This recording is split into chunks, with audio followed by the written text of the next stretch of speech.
Hey Waffle Gang, I do hope you're well. My name is Mark and today we're checking out some more Reddit stories, and if you do love a Reddit story, why not consider hitting that like, subscribe, maybe that notification bell too, and let's crack on with today's first story. Much love guys. Now today's first story comes from Where Are My Pants, titled Dad Stole My Identity and Opened 3 credit cards in my name. He told me since I'm young, I can do without for a few years. I'm trying to buy a house and I'm freaking out. I found my dad used my information to open 3 credit cards over the last year. When I went to get a pre-approval for a mortgage, I was told by the lender that they wouldn't be able to give me a home loan because of the defaulted credit cards. They also said I probably wouldn't be able to get a loan from any lender because of it and gave me a sheet of paper explaining what I'd need to do in order to fix it. When I tried disputing the cards, one of which is already in collections, the disputes got closed out as the debts were verified. I told my divorced parents about it and their answers were pretty wildly different. My dad said that these things happen and I should be more careful in the future with my social security number. Seeing as I've always been careful, that made me pretty mad. My mum says she thinks my dad might have something to do with it, since him opening credit cards in her name had a part to play in their divorce. She told me he ran up about $50,000 in credit card debt on secret credit cards. A few days ago, I ended up casually telling my dad I'm going to have to file a police report for the credit cards. He told me I probably shouldn't do that because $15,000 isn't that much in the grand scheme of things. When I told him it was keeping me from buying a house, he said I could just wait a few years until they fell off of my credit score. He said it would only take another 4.5 years. When I told him I obviously couldn't wait that long, so I have to file a police report, he straight up told me not to, and to just be more careful in the future. Once I told him I already got the paperwork together from the credit agencies, he told me he had opened the cards to pay for living expenses over the last year.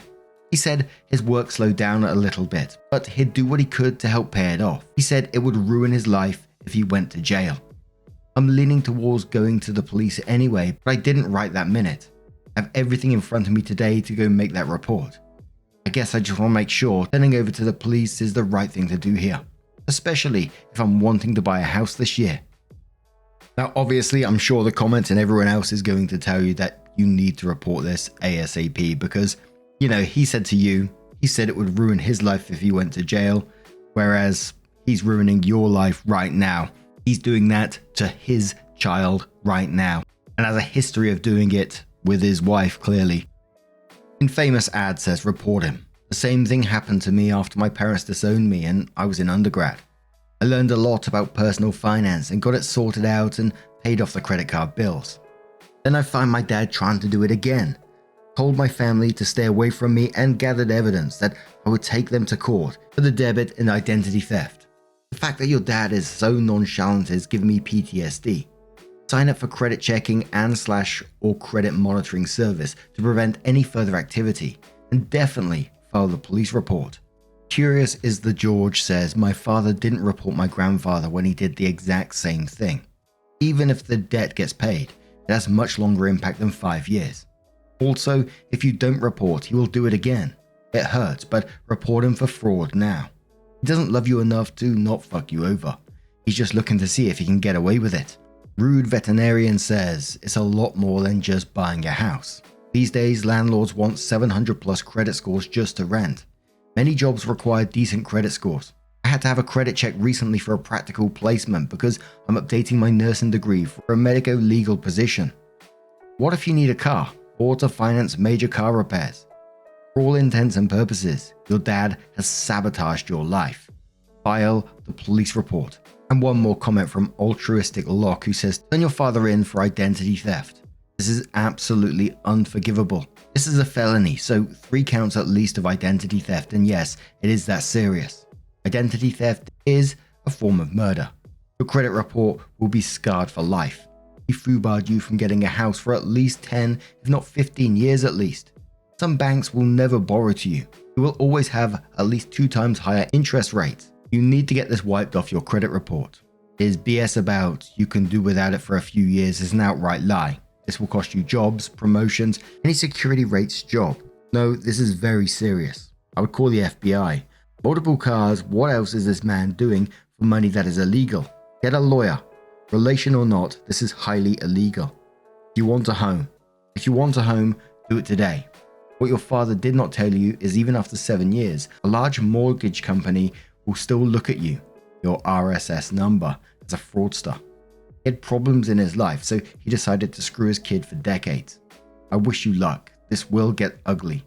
You may want to tell your boss at work you're a victim of fraud, credit theft. Many people lose jobs in today's world with this on their credit report, even though it is not your fault.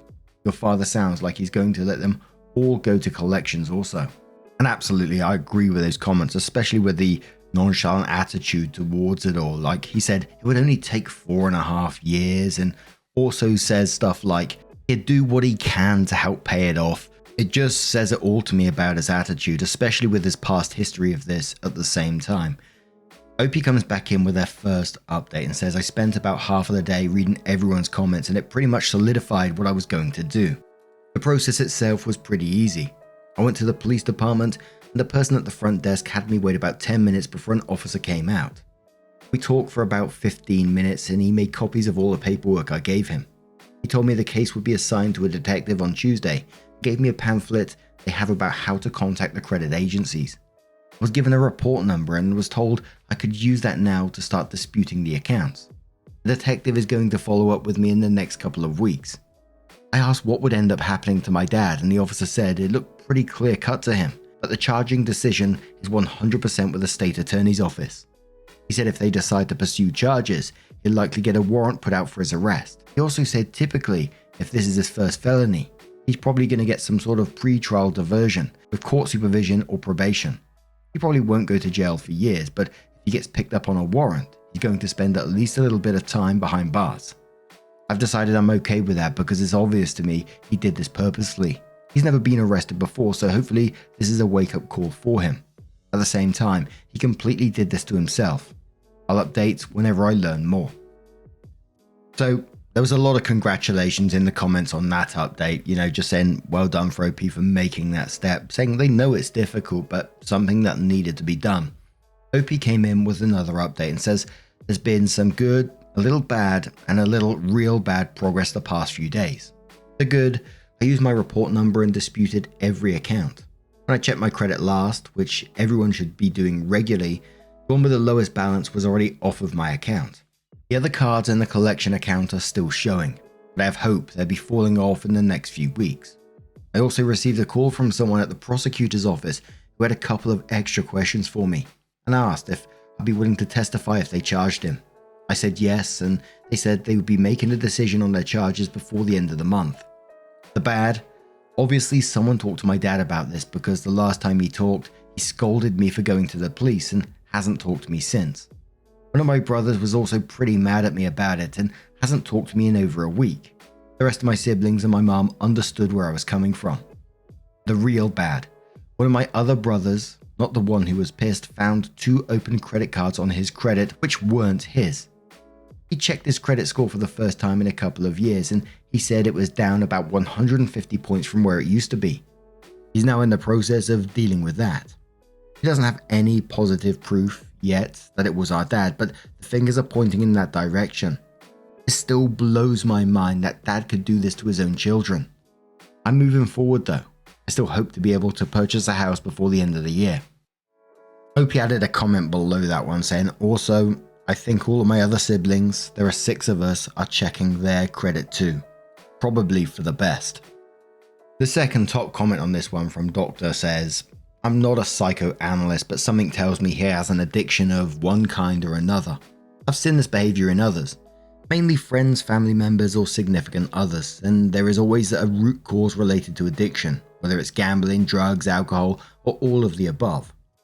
If you, your siblings, or your mum have a relationship with your dad in the future, this absolutely needs to be addressed before moving forward. I'm glad you sorted the situation out for yourself, and I'm certain it wasn't easy to do so. You also paved the way for your family members to manage the effects of this on them, as well as your dad to correct his ways. Whether or not he has deeper issues or this was just a really shitty thing he did. Then OP came in with what they titled their final update. and says this is going to be my final update as it seems this has gone viral and hit a few different big websites. I'm happy to say my credit has completely returned to normal. All of the disputed accounts are now gone. Obviously, I'm excited about this since it gives me a solid financial future. I also received a letter from the prosecutor's office 2 weeks ago, and they said they're going forward with a charge of what is basically identity theft. I spoke with an assistant prosecutor and they explained that they'd be putting out a warrant shortly, but that as a first-time offender, they'd probably offer a misdemeanor charge in a plea. My dad was arrested last Friday after a traffic stop. He got out of jail the next day and has a new court date in late August, according to the Public Records website. He called me and told me I'm dead to him and to never contact him again. My brother, who found credit cards opened in his name, has made a police report as well, but apparently the addresses are different on the accounts. He was told it was unlikely he would be prosecuted, but he's working on getting them off of his credit. OP added a comment below that and said, "Just wanted to give everyone who commented in my other post a shout out. You've all given me the courage to do this. I'm going to be deleting this throwaway because I really hope to put all of this behind me between the news articles and having to go no contact with my dad. Don't let things like this sneak up on you. It breaks my heart to do this to my dad, but he did this to himself." And OP, you did nothing to him. Like you said, he did all of this himself. He's the one who stole your identity, opened credit cards in your name. You know, his child. Whether it be, as like some of the comments said, addiction or not, it's not an excuse for what he did to you. So for him to get in contact with you and say, oh, you're dead to him, which I know is going to be difficult for you because, you know, you don't lose feelings for people instantly like that. But this is someone that was willing to go out and damage you like that. So, you know, in the end, screw them. And I really wish you the best for your future and your siblings too. I hope the brother who was angry with you comes around to seeing the correct way about things, because I think not only have you protected yourself here, you've protected your other siblings at the same time by making that step to report him. He's done this to his wife, he's done it to you, he's going to continue to do it to other people as well. So fair play to you, OP. But now I'm going to turn this one to you guys. What do you guys make of this situation? Let us know your thoughts down in the comments below, and let's move on to another story. Now, our next story comes from Snoo61002 and says, "Am I the arsehole for getting annoyed at my sister-in-law dying of cancer, ruining my wedding?" I don't intend for the title to be so harsh sounding, but I don't know how else to put it. I'll also sound blunt, but I'm just posting the facts as presented. I'm marrying my partner, A, who is from another country. Her sister, B, is dying of cancer. It is heartbreaking. She is a young mother and wife. Her diagnosis was about 4 years ago. When she was first diagnosed, she was given 1 to 2 years. Since we're in a different country, as she, B, remained in her home country with her family after her sister, A, immigrated, we saved up some money and traveled to say goodbye to her. It was about the 1.5 year mark when we went to say goodbye. And we had gotten engaged soon beforehand. So we also went over to visit some of the family to ask how long they needed to save to come across for our wedding, as our dollar is much stronger than theirs. They said 2 years, so that was agreed. We spent a month with her, laughing, lamenting, spending as much quality time as possible with her. By the end of the trip though, and with the chemo, she was exhausted. We said our heartbreaking goodbyes, assuming to never see her again. And then she made a miraculous recovery, with a less than 1% chance of happening, which was awesome.